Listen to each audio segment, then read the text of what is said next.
जी।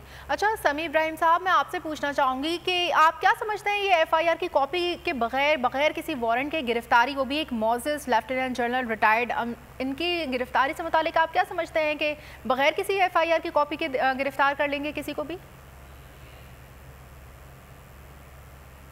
बताया गया कि किस जुर्म में पकड़ा गया है, कोई एफआईआर नहीं है। जैसे अभी सदीक जान बता रहे थे, कोई उनके लिए कोई वारंट नहीं है। उनको रात को लाके थाने में बंद कर दिया गया है, जबकि वो हर तरह की अगर कोई इन्वेस्टिगेशन है तो उसमें वो कोऑपरेट कर रहे हैं।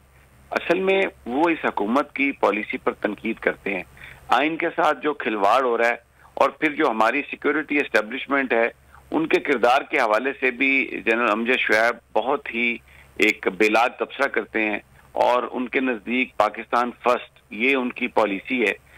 कभी किसी इदारे के खिलाफ बात नहीं करते, लेकिन अगर कोई इंडिविजुअल कहीं पे उन्हें लगता है कि वो आइन और कानून से इनहराफ करता हुआ नजर आ रहा है तो उसको पॉइंट आउट करते हैं, उसको हाईलाइट करते हैं।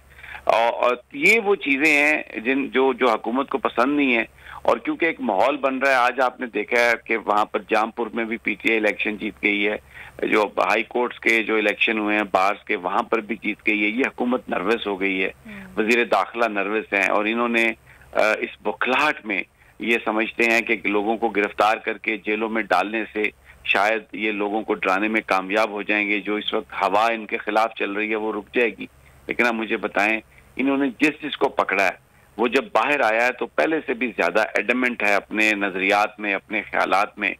जिसको भी पकड़ा है, कोई भी किसी ने अपनी वफादारी तब्दील नहीं की, किसी ने अपना नुक्ता नजर तब्दील नहीं किया। मुझे नहीं पता ये हुकूमत क्या करना चाहती है, और इस तरह एक ऐसे शख्स को जिसने सारी जिंदगी वर्दी पहनी है, पाकिस्तान के लिए लड़ा है और अभी भी पाकिस्तान के लिए ही बात करता है। सदीक जान ने बिल्कुल सही पॉइंट आउट किया, जिस तरह इंडियन चैनल्स पर उन्होंने पाकिस्तान का मुकदमा लड़ा है, पाकिस्तान के मामलात को उनका दिफा किया है। ये जो गिरफ्तारी की खबर है, थोड़ी देर बाद आप देखिएगा इंडियन चैनल्स पर क्या कुछ आएगा, कितना वो खुशी का इजहार करेंगे कि क्या ये कौम है जो अपने ही उन लोगों को पकड़ रही है जो इनका मुकदमा लड़ते हैं। बड़ा अफसोसनाक है, ऐसा नहीं होना चाहिए था। और जिस तरीके से फिर हुआ है, इंतहाई गैर कानूनी, इलीगल, कोई एफआईआर नहीं है, और उनकी उम्र इतनी ज्यादा है। अब इस वक्त थाने में लाके उनको डेफिनेटली, जाहिर है थाने में लेके आए हैं तो कोई आके उन्हें कोई बेड तो नहीं दिया होगा, कोई कुर्सी मेज पर तो नहीं बिठाया होगा। सिर्फ मकसद तजलील करना, मकसद ये है कि उनकी बेइज्जती करना, उनको असाबी तौर पर तोड़ना, उनसे ये तवक्को करना कि ये जो बात कर रहे हैं उसको छोड़ देंगे, खौफ व हरास फैलाना। बहुत ही ये अफसोसनाक है जो कुछ भी हुआ है अमजद शुएब साहब के साथ। ये एक अफसोसनाक अमर है कि एक मोअज़्ज़ज़ और मुहिब्बे वतन लेफ्टिनेंट रिटायर्ड जनरल को गिरफ्तार किया गया, वो भी बगैर किसी वारंट और एफआईआर की कॉपी के, और सिर्फ इसलिए क्योंकि हुकूमत के ख़िलाफ़ एक तनकीदी मौक़िफ़ रखते थे।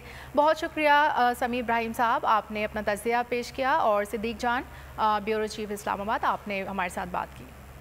मैं हूँ सैयद मुज़म्मिल शाह, और अब आप मुझे देख सकते हैं सिर्फ बोल न्यूज़ पर। जिंदगी एक मैदान है और PSL 8 में हर टीम को छूना आसमान है। 6 टीमों के बीच धुआंधार लड़ाई।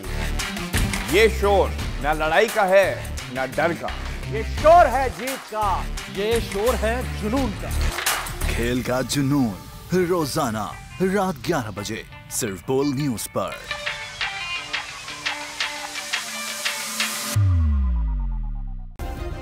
सब्सक्राइब करें और बेल दबाएं ताकि कोई खबर रह न जाए।